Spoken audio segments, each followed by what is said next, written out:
안녕하세요. 딸아이 하나를 키우고 있는 50대 워킹맘입니다. 아무리 쥐어짜내려고 해도 좋은 점이라곤 하나도 생각나지 않는 별나디 별난 어머님의 며느리로 산지 16년 가까이 되었는데 최근에 일로 더는 어머님을 감당할 수가 없어서 이야기 좀 해볼까 해요. 그리고 솔직히 어른을 상대로 이런 말 뭐하지만 도대체 어머님은 뭘 믿고 저러시는 건지도 모르겠네요.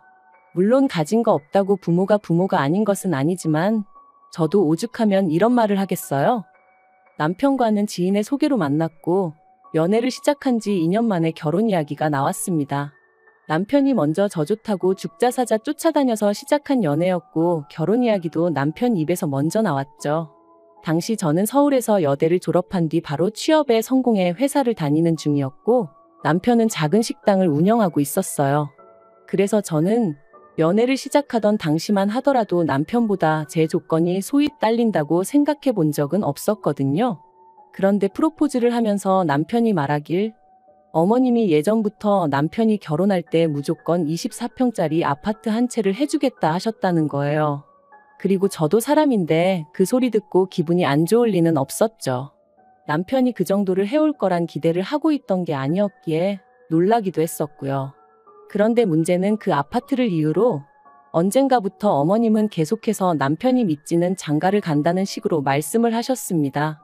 그리고 그런 어머님의 언사로 저도 그렇고 친정부모님도 그렇고 몹시 마음이 상했었지만 파혼까지는 생각하지 못했네요.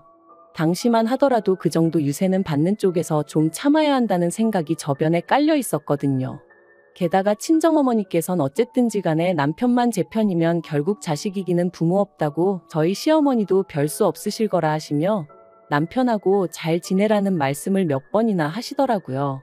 지금이야 만약 제 딸이 저와 같은 소리를 들으며 시집 간다고 하면 미쳤냐고 그런 집구석에 뭐하러 가냐 하겠지만 한편 그렇게 아파트 한 채 가지고 온갖 생색을 다 내시던 어머님께서 상견례까지 다 끝나고 나서 말을 바꾸셨어요. 알고 보니 아파트 한 채를 해주겠다 하셨던 것도 당신 명의로 가지고 있던 아파트를 남편 명의로 돌려주겠다는 거였는데 당시 그 아파트에 세입자가 있었거든요. 그리고 그 세입자를 핑계로 드시며 저랑 남편더러 시댁에 들어와서 살라고 하시더라고요. 그런데 제가 합가는 정말 꿈에도 생각해 본 적이 없었어요. 어떻게 시집살이를 겪으면서 회사 생활까지 하나 생각만 해도 끔찍했죠. 그래서 결국 남편에게 결혼 이야기는 없던 걸로 하자고 했어요. 아무래도 내가 당신한테 어울리는 짝이 아닌 것 같다고 각자 갈 길 가자고요. 하지만 남편이 저를 놔주지 않았습니다. 저랑 헤어지면 자기는 누구하고도 결혼하지 않을 거고 어쩌면 당장이라도 죽어버릴지도 모른다며. 그리고 그런 이야기를 계속해서 들으니 제 마음이 약해지더라고요. 그리고 남편이 저한테만 그런 것은 아니고 시부모님한테도 계속 그런 식으로 회방을 놓으시면 두 번 다시는 아들 얼굴 못 볼 줄 아시라 뭐 그렇게 난리를 쳤던 모양이에요. 그래서 결국 파혼 이야기는 없던 걸로 하고 다시 결혼 이야기가 진행이 되었어요. 단 어머님이 아파트 명의는 당장에는 못 넘겨주고 제가 애 낳으면 그때 해주신다 하시대요. 그래서 알겠다 하고 결혼했습니다. 까놓고 말해서 아닌 게 아니라 그런 어머님의 모습이 어찌나 치졸하고 치사하게 느껴지던지. 결혼 당시 어머님이 딱 하나 마음에 든다 하셨던 게 제가 돈을 번다는 거였어요. 그런데 그것도 좋은 뜻으로 마음에 들어 하신 건 아니고 제가 당신 아들 등골은 안 빼먹겠구나 뭐 그런 식으로 말씀을 하시면서 마음에 든다 하셨죠. 사실 저희 어머님은 말 한마디를 해도 참 밉살맞게 하시는 재주가 있으신 분이셨습니다. 그러니 오죽하면 한 동네에서 30년을 넘게 사셨다는데 친하게 지내는 이웃이 한 분도 없으셨겠어요?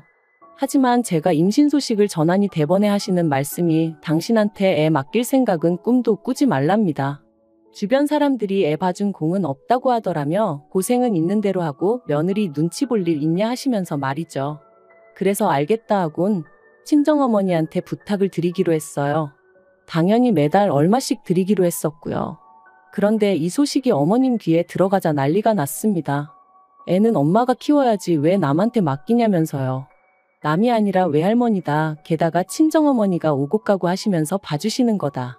아무리 말씀을 드려도 들으려 하질 않으셨어요. 그리고는 급기야는 머리까지 싸매고 들어놓으셔서는 저더러 친정으로 돈 빼돌리려고 술을 쓰네어쩌네 별소리를 다 하시대요. 그래서 결국 저희 친정어머니도 두 손 두 발 다 드셨고 제가 직장을 관뒀습니다. 그런데 아이가 태어난 후 알게 된 사실은 더 충격적이었어요.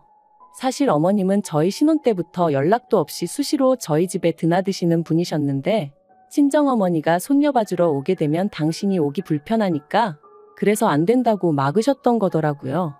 그리고 이 사실을 알게 된 저는 정말 속에서 끓어오르는 분노를 참을 수 없었습니다. 그뿐인가요? 아이가 태어난 이후로 저희 부부는 어머님께 결혼 당시 약속하셨던 대로 아파트 명의를 바꿔달라 말씀드렸어요. 그랬더니 저희 어머님 하시는 말씀이 당신이 주고 싶으면 주는 거고 주기 싫으면 안 줘도 그만이라면서 저희가 말하는 게 싸가지가 있네 없네. 그리고는 결국 세금이 어떻고 이런저런 핑계를 대시면서 2달 가까이 저희를 당신 손바닥 위 떡 주무르듯 하시더라고요. 그래서 제가 남편더러 죽이 되든 밥이 되든 이 집에서 나가서 우리 능력으로 살자 했습니다. 남편도 미안하다면서 얼굴을 들지 못했고요. 그리고 그렇게 저희는 은행 대출까지 있는 대로 끌어다가 어머님 보란 듯이 아파트 한 채를 샀네요. 남편이 미안하다며 제 명의로 사라길래 거절 않고 그렇게 했고요.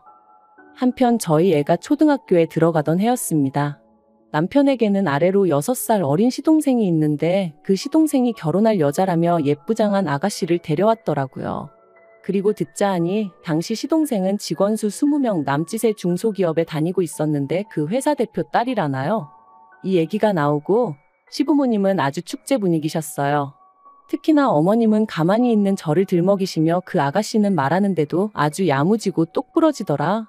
저랑은 차원이 다른 애어쩌네 하셨는데 평소에 조금만 제 의견을 말하면 되바라졌네 당돌하네 하시며 혀를 차시던 그 어머님이 맞나 싶었죠.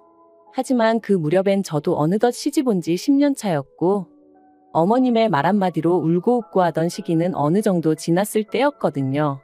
그래서 마음에 드는 며느리 보게 되셨으니 좋으시겠다 하고는 대충 넘겼습니다. 그리고 사실 그런 어머님의 말씀보다 저를 더 열받게 한 건 어머님이 이후로 보여주신 행동들이었어요. 저희한테는 그렇게 집 한 채로 시작부터 끝까지 약을 올리시더니 정작 시동생이 장가간다 하니 보란듯이 저희가 살던 그 집을 시동생에게 내주셨습니다. 그뿐인가요? 명의도 시동생 단독 명의가 아닌 동서랑 공동 명의로 한다는데 그러라 하셨다대요. 아무리 저희 친정이 돈 없고 백없다 해도 그렇지 어떻게 며느리 둘을 이렇게 달리 대하시나 싶은 게 정말 온몸이 부들부들 떨렸습니다. 게다가 지난 10여 년간 시댁 명절이며 행사며 저는 단 하루도 걸러본 적이 없었어요. 아니, 걸을 수가 없었죠. 여차하면 머리 싸매고 드러누워버리는 어머님. 저러다 정말 어떻게 되시면 그 원망이 다 저에게 향할 것 같았으니까요. 그런데 동서는 이런저런 이유로 얼굴은 비추지도 않고 대신 어머님한테 늘 돈으로 드리더라고요. 사람 사는 게 돈으로 해결 안 되는 일이 없다고는 하지만 그래도 눈앞에서 보고 있으니 솔직히 기분이 좋지는 않더라고요. 그래서 저도 그때부턴 생신은 돈으로 드리고 명절 음식은 전부 사서 해버렸어요. 물론 그럴 때마다 동서와 달리 저는 돈은 돈대로 쓰고 욕은 욕대로 엄청나게 먹었지만요.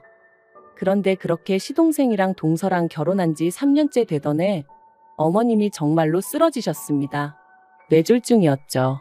그래서 이후로 한 달간 병원 신세를 지셨는데 이때는 정말 저도 울고 싶은 심정이었어요. 어머님은 시동생이랑 동서한테는 앓는 소리 싫은 소리 한번 제대로 안 하셨으면서 저한테는 아주 1부터 10까지 이거 해라 저거 해라 난리도 아니셨으니까요. 게다가 처음엔 그래 어머님도 얼마나 힘드시면 저러시겠나 생각해서 꾹 참고 최대한 어머님이 해달라는 대로 해드렸는데 그러면 미안해 하시기는커녕 날이 갈수록 더 큰 짜증과 심술을 부리셨으니 어느 순간 내가 무슨 좋은 소리를 듣겠다고 이러고 있나 싶더라고요. 그래서 제가 어머님더러 그렇게 제가 마음에 안 차시면 차라리 간병인을 불러드리겠다 했어요. 그랬더니 저더러 맏며느리가 돼서는 돈 버는데 환장을 해서 시애미는 나 몰라라 한다 그러시는데 말 그대로 아주 질려버렸죠. 그리고 그런 와중에 어머님이 결국 후유증으로 왼팔과 왼다리에 마비 증상을 겪게 되셨는데 어째서인지 매번 뺀질거리던 동서가 웬일로 먼저 나서서는 어머님 아버님더러 같이 지내자고 했다는 거예요. 어머님이 이 이야기를 저희 부부한테 하시면서 얼마나 뿌듯해 하시던지. 그래도 지난 세월 동안 어머님의 그 비위 맞추고 고생한 며느리인 저한테는 수고한다 말씀 한번 해주신 적 없으셨던 분이 그러는 걸 보고 있자니 얼마나 서운하고 서러웠는지 몰라요. 그런데 자세히 들어보니 시동생이 조건을 걸었더라고요. 어머님 아버님이 자기들과 함께 살게 되면 두 분이 원래 사시던 집은 비어있게 되지 않냐면서 그 집을 넘겨달라고 했다나요? 그래야 뭐 절세가 되고 어쩌고 온갖 가머니설을 해가면서 말해요. 저랑 남편은 그 이야기를 듣자마자 절대로 그렇게 하시면 안 된다고 했어요. 절세가 얼마나 되고 그런 건 잘 모르지만 그래도 재산이라는 게 한 번 넘어가면 다시 가져오기도 어려운 법이라고 그렇게 하지 마시라고요. 하지만 시부모님, 특히나 어머님께서 니들이 그런 말을 할 자격이 있냐면서 역성을 내셨습니다. 애 낳기가 무섭게 집 내놓으라고 한 것들이 니들 아니냐면서 그래놓고 동생한테 재산 까게 생겼으니까 그게 셈이 나서 부모 자식 간에 이간질을 하느냐고. 정말이지 저희를 세상에서 둘도 없는 쓰레기들처럼 몰고 가시더라니까요. 결국 제가 남편더러 그냥 신경 쓰지 말자 했어요. 이제 어떤 일이 생겨도 그건 시부모님 두 분의 문제이지 우리가 나설 게 아닌 것 같다고요. 하지만 그렇게 시동생네와 시부모님이 합가를 시작하기로 한 날짜까지 일주일인가 남겨놓고 일이 터졌습니다. 회사에서 평소와 다름없이 일을 하고 있는데 어머님한테 전화가 걸려왔어요. 다행히 회의가 끝난 직후라 잠깐 짬이 돼서 전화를 받았고요. 그런데 어머님 목소리가 파르르 떨리면서 시동생네 가셨는데 모르는 사람이 있답니다. 그래서 제가 설명을 좀 자세히 해보시라니까 그 집에 원래 살던 사람들은 이사를 갔다고 그런다며 혹시 저더러 뭐 들은 거 없냐는 거예요. 저는 금시초문이었고 그래서 일단 남편하고 통화를 해보겠다 했습니다. 그리고 아니나 다를까 남편도 그게 무슨 뚱딴지 같은 소리냐며 어이없어 하대요. 결국 퇴근하기가 무섭게 허겁지겁 시동생네를 찾았습니다. 그리고 거기서 알게 된 건 충격적이었어요. 시동생네 앞집에 산다는 사람이 말하길 어디 외국으로 이민 간다는 식으로 이야기를 했었다더라고요. 그리고 그때부터 망연자실에 계셨던 시부모님을 대신해 남편과 제가 이리저리 뛰어다닌 결과 시동생은 이미 퇴사를 한 지 오래였고 동서는 그 회사 대표의 딸도 아니었습니다. 두 사람이 정확히 언제부터 다른 가족들을 속인 건진 모르겠지만 아무튼 둘이 작정을 하고 해외로 튄 것도 맞는 것 같더라고요. 하지만 더 충격이었던 건 그 둘이서 시부모님 아파트를 이미 팔아버렸다는 거였죠. 산 사람한테는 이민 핑계를 대며 돈 먼저 받고 일주일 후에 집을 비워주겠다 했다나요? 어디 뉴스에나 나올 법한 불효자식이 시동생이었다니 거기다 그동안 저희가 알고 있던 동서는 누구였는지 모든 게 받아들이기 어려운 현실이었어요. 하지만 당장 그런 것보다 더 큰 문제는 오갈 데가 없어진 시부모님을 어떻게 하냐는 거였죠. 그리고 결국 두 분을 거리로 나앉게 할 수는 없었으니 저희 집으로 오시게 했습니다. 그런데 미안해서 어쩔 줄 몰라 하시는 아버님과 달리 어머님은 시작부터 저희를 어찌나 곤란하게 하셨는지 몰라요. 그 와중에 당신이 쓰시던 가정가구를 다 챙겨와야 한다며 억지를 쓰셨으니까요. 그래서 그나마 남는 방이 하나 있어 다행이지 그렇지 않으면 두 분 오시라고도 못할 판인데 그것까지 어떻게 다 가져오냐고 안 된다 했어요. 그랬더니 벌써부터 제가 당신을 구박하니 어쩌니. 게다가 그뿐만이 아니었습니다. 저희 딸애를 붙들고 걸핏하면 제 험담을 하셨던 모양이에요. 그런데 딸애하고 저는 주변에서도 부러워할 만큼 자매 같은 모녀 사이였단 말이죠. 그러니까 딸애가 어머님더러 듣기 싫다 그만하시라 했던 모양입니다. 그랬더니 이제 제가 평소에 딸애한테 할머니인 당신 욕을 얼마나 해댔으면 저러겠냐고 가정교육을 운운하시더라고요. 그리고 그런 말도 안 되는 언쟁이 매일같이 오가니 결국 저희 딸애가 우울증 증상을 보이기 시작했어요. 집에만 오면 마음이 불안하고 초조하다면서 학교 끝나고 집에 와서 저랑 남편 퇴근할 때까지가 자기는 지옥 같다 했습니다. 그리고 애가 집에 정을 못 붙이기 시작하니까 귀가 시간이 늦어지고 저희 부부를 걱정시키는 날들이 늘어갔지요. 그런데 더 열받는 건 그런 일이 있을 때마다 어머님이 애가 저를 닮아서 밖으로만 나돈다며 또다시 제 탓을 하셨다는 거예요. 그러다 급기야 하루는 저러다 20살도 안 돼서 어디 애비 없는 자식만 들어온다고 그러시는데 그 말 듣고 눈 안 돌아갈 엄마가 어디 있겠어요? 제가 어머님더러 할 말 못할 말 분간도 못하시냐고 소리를 질러버렸네요. 그제서야 어머님이 살짝 주춤하시며 걱정해서 하는 말이었다곤 하셨는데 도저히 그냥 넘어갈 수가 없었습니다. 그래서 남편에게 시부모님을 모시고 살 건지 나랑 딸이랑 살 건지 정하라고 해버렸어요. 그리고 솔직히 남편의 반응은 아무래도 당황스러웠겠죠. 그래도 제가 그렇게까지 나올 거라곤 생각하지 못했을 테니까요. 하지만 이번만큼은 남편도 저 하나 참아서 될 일이 아니라는 건 알아차렸던 것 같아요. 눈에 넣어도 아프지 않을 딸이 예전 같지 않게 반항적으로 변하는 걸 직접 두 눈으로 보기도 했고, 그리고 남편이 결국 시부모님과 마주 앉았습니다. 남편은 어머님한테 도대체 왜 그러시냐 물었는데 어머님의 대답은 어이가 없었습니다. 결혼할 때부터 제가 남편을 인질 삼아 당신 뜻을 좌지우지하려 들었던 게 가슴에 맺혔다는 거였어요. 그리고 그게 지금도 용서가 안 되는데 제가 그렇다고 딱히 잘하려는 노력도 하질 않으니 보기 싫어 죽겠다면서 말이죠. 그러자 남편이 긴 한숨을 내쉬더니 어머님더러 나가달라고 하더라고요. 그러자 어머님이 단번에 제가 시킨 거냐며 저한테 미친 X라고 욕을 내뱉으셨어요. 옆에 계시던 아버님도 평소라면 먼 산만 보고 계셨을 분인데 지금 우리를 내쫓는 거냐며 목소리를 높이셨고요.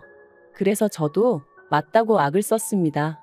도무지 제가 어머님을 감당을 못하겠어서 이대로는 못 살겠으니 선택하라 했죠. 남편은 거의 울면서 어머님한테 악을 썼어요. 도대체 왜 일을 이렇게까지 크게 만드시냐면서 해도 적당히 하셔야지 왜 가만히 있는 손녀까지 힘들게 하셨냐고, 퍼주는 건 다 동생네 퍼주시고 왜 우리는 이렇게 힘들게 하시냐며 말이죠.